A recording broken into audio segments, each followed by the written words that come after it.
जितने भी चुनावी कार्य होते हैं वो तो शिक्षकों के द्वारा ही कराया जाता है, तो फिर तो ये चुनाव प्रचार तो आम बात है, चुनाव आने वाला है, इसमें क्या समस्या है? इसमें तो गैर शैक्षणिक कार्य न है। आप सरकार की प्रशंसा, ये जो योजनाएं जो विद्यालयों के माध्यम से, शिक्षकों के माध्यम से हो रही है, ये भ्रष्टाचार का मुख्य बिंदु है, केंद्र बिंदु है, जिससे सारे पदाधिकारियों का शेयर बना रहता है। चाहे वो मध्याह्न भोजन हो, छात्रवृत्ति हो, साइकिल योजना हो। साइकिल का अगर किया जाए घोटाले का, तो एक भी साइकिल किसी भी फैक्ट्री या दुकान से नहीं बिक रहा है।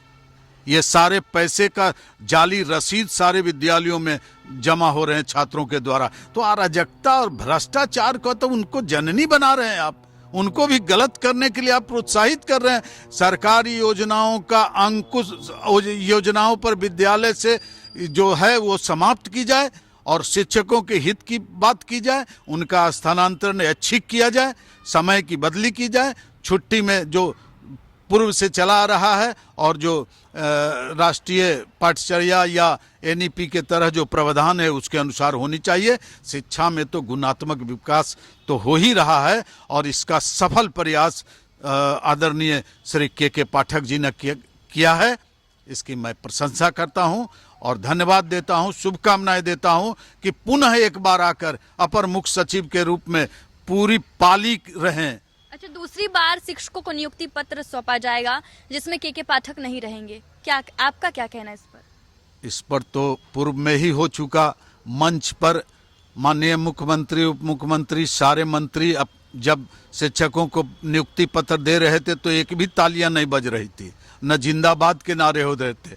जिस समय माननीय मुख्यमंत्री जी ने के पाठक जी का नाम लिया और मंच पर बुलाकर कहा कि आप भी नियुक्ति पत्र दीजिए, तो तालियों की गड़गड़ाहट, मैं भी वहां उपस्थित था, आधे घंटे तक मना करने के बावजूद बजती रही। इसका मतलब है कि कहीं न कहीं से तो वह एक नौकरशाह, जो ईमानदार कर्मठ, जो शिक्षा को नया आयाम दिया है, उसकी प्रशंसा सामने दिखी। उसी प्रशंसा में कुछ लोग नाराज हुए, सरकार और सरकारी महकमे के माननीय मंत्री से लेकर सब लोग, कि बहुत तालियां बजी, फिर मंच पर आएंगे तो बुलाओ बुलाओ का नारा न लग जाए कि श्री के पाठक जी को बुलाइए, उनके हाथ से नियुक्ति पत्र ली जाए। मर्ज वही है।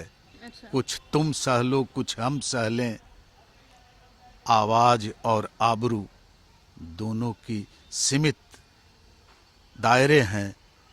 कुछ तुम सह लो, कुछ हम सह लें।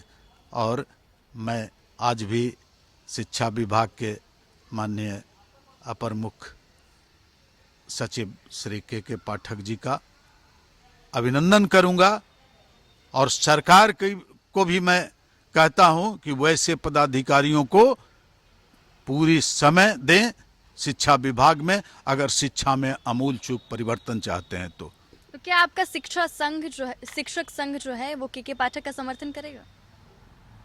बिहार माध्यमिक शिक्षक संघ के तो महासचिव महागठबंधन के हैं, वो समर्थन कैसे करेंगे?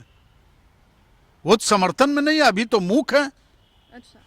अभी तो मूक हैं और गौन हैं, इसलिए उनको मैं राष्ट्रीय शैक्षिक संघ का संयुक्त सचिव हूं, इस नाते जरूर कहूंगा, और माध्यमिक शिक्षक संघ का स्टेट कोऑर्डिनेटर हूं और आजीवन सदस्य हूं, इस नाते कहूंगा कि सारे संघ समर्थन करें, आगे आएं। शिक्षा में अगर और शिक्षकों के लिए कोई गुणात्मक विकास या गुणात्मक परिवर्तन चाहते हैं तो समाज के लाभ के लिए बिल्कुल आगे आएं और समर्थन करें। आपने किस तरीके से के पाठक के बारे में शैलेंद्र जी ने किस तरीके से बताया, लेकिन आप क्या सोचते हैं के पाठक के बारे में? क्या आपको भी लगता है कि के पाठक को अपने ही विभाग में यानी कि शिक्षा विभाग में लंबे समय तक रहना चाहिए? तो हमारे कमेंट सेक्शन में जरूर बताएं और ऐसी ही तमाम खबरों से अपडेट रहने के लिए देखते रहें न्यूज़4 नेशन।